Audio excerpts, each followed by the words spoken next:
Howdy, partner, and welcome to Rising. We've got another great show for you today, as we do just about every day here, don't we, Niall? We do. Howdy, partner took me by surprise. Yeah. Keeping it country today, Robby. Just trying to throw you off your game. It worked, I must say. Well, this is a terrific Tuesday. How are you doing?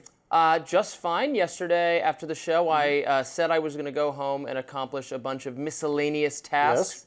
And instead I played video games, so I didn't get anything done. Were you playing against someone, or were you playing for your own amusement? No, just playing for my own amusement. I'm just about done with the new Donkey Kong game for the Switch 2. I expect to beat it this weekend. Excellent. Well, you know what I want to do? I want to check out pool halls in DC, because I haven't played pool in ages, and I have a sudden craving to do so. Oh, like the... Yeah, like the actual game. Yeah. How about that? My sign of my misspent youth. Anyway. That sounds fun. Coming up on Rising, Congresswoman Marjorie Taylor Greene is once again criticising her own party and issuing a warning. They just might lose the midterms if they don't course correct. Plus, the U.S. Attorney for D.C., Jeanine Pirro, announced 2 more teens had been charged in the assault of a former DOJ staffer, Edward Korestein. And Democrats are slamming DHS after learning that they've bought 2 private jets for the department's secretary, Kristi Noem. But first of all, Robby, let's get started. What is on your radar? Well, remember Jack Dorsey? He was the founder of Twitter, but he exited the company well before Elon Musk took over the social media site and renamed it X. Back in the day, Jack came under furious attack from conservatives owing to the perception that his very liberal site was aggressively censoring the right's speech. Of course, what we didn't quite know at the time was that Twitter faced tremendous pressure from government agencies to moderate content, and that even liberal Twitter employees were privately uncomfortable about what the government wanted them to do. The problem wasn't the site's moderators or Jack Dorsey, the problem was jawboning.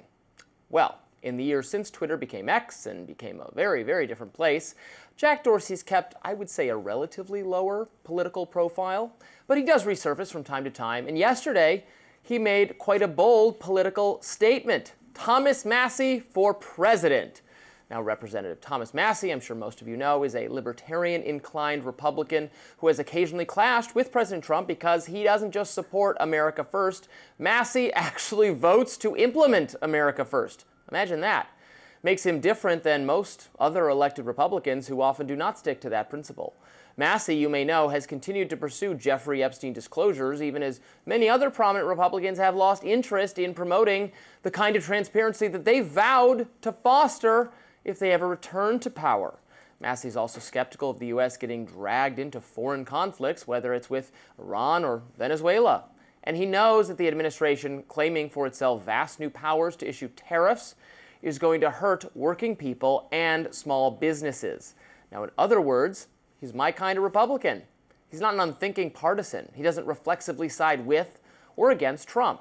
He has an ideological core that matches our founders: limited government, free markets, and civil liberties. It's too bad he's not running for president. In his response to Dorsey, he wrote on X, "I doubt I'll run for POTUS, but I appreciate the support, Jack. I'd be happy if we could get just 4 or 5 more voices in Congress who don't always just do what their party tells them." Wouldn't that be nice?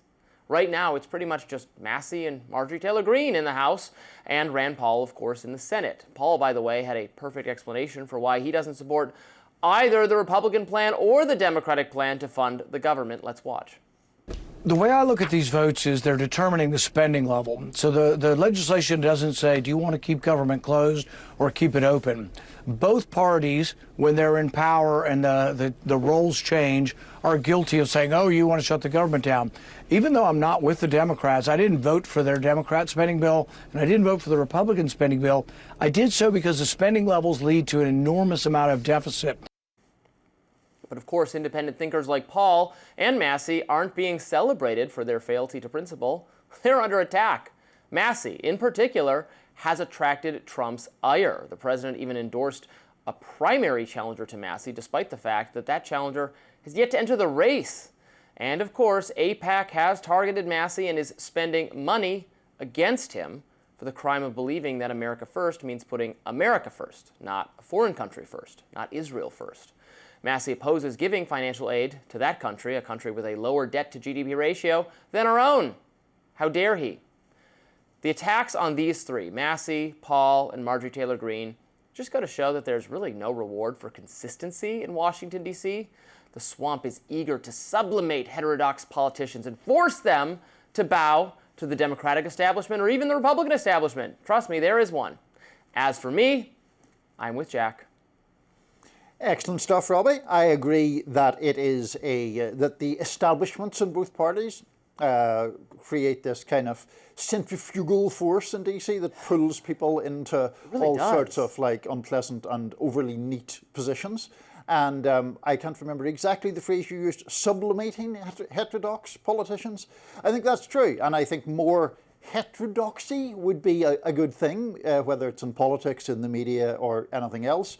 As far as Thomas Massie is concerned, there are some things I agree with him on and some things I disagree with him on. I'm sure he's completely unbothered about that either way. And that's fine. I think he does show some sort of loyalty or fealty to his own principles.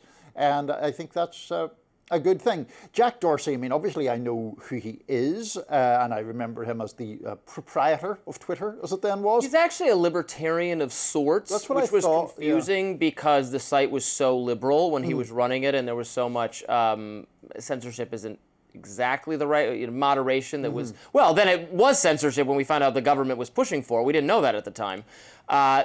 So he really got attacked. And it flipped for me when I would see him hauled before Congress, just like Zuckerberg. And I'm like, oh, like, these people have no idea what they're talking about. The people asking him questions on both sides. You know, the elderly questioning young people about, why doesn't my cell phone load? Right. Ugh. Right. No, I take that point. I think I'm more open than perhaps you are to tech CEOs getting, tough questioning. I take your point that sometimes it would be like Chuck Grassley or whoever, somebody who's not probably the most tech-savvy person in the world asking questions that don't appear to make much sense.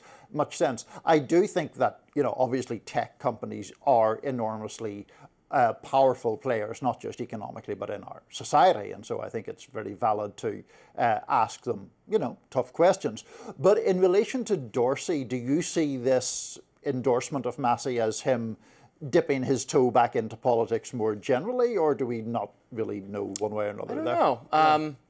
Maybe he just does a lot of drugs or something. He's really a big Thomas Massie fan and no one else. And just expressed it. I mean, I hope so, because I have started to worry that Massie is coming under very serious attack from the president, and perhaps he would have a well-funded challenger. And Trump is very good at flipping everyone to be in the Republican coalition to be on his side, even when it's, this is this is not the same as like an Adam Kinzinger or whoever who was a Bush Republican and hates Trump, and this is not personal. And Rand Paul always says, I have nothing against him. I like the president. He's my favorite president of my lifetime. I just don't always agree with him, and we've so eroded the space for that. To your point about heterodoxy, this is just not. I'm really maybe to a fault, a stickler for the vision of the founders.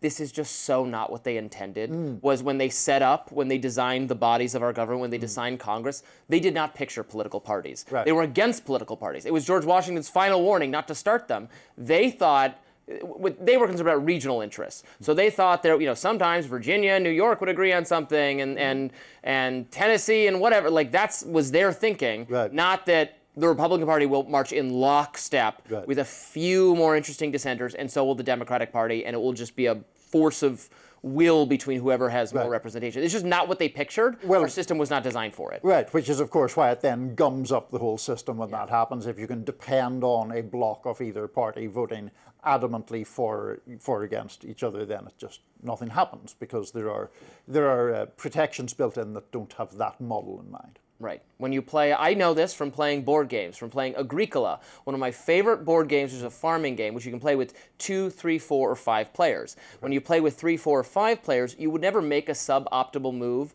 to harm someone else, because then the 3rd or 4th player are the beneficiaries of that. You hurt someone and you hurt yourself. There's more room for, on the contrary, there's room for collusion with another player to your mutual benefit. When you play with just 2 people, well, then you do make a suboptimal move to hurt the other person, because there's no third-party beneficiary. So then it's just trying to screw each other constantly. That's what our politics is. It should be 5-person Agricola, but it's only 2-person Agricola. I like this analogy, Robbie. This segment was not brought to you by, what's it called again? Agricola? Agricola. We're not doing this because we're endorsed by your board game. Big Agricola. It's a great game. So check it out if you're into competitive board gaming, as I am. Still ahead, U.S. Attorney for D.C. Jeanine Pirro announced 2 more arrests connected to the August attack on a former DOJ employee. We'll be right back to discuss that.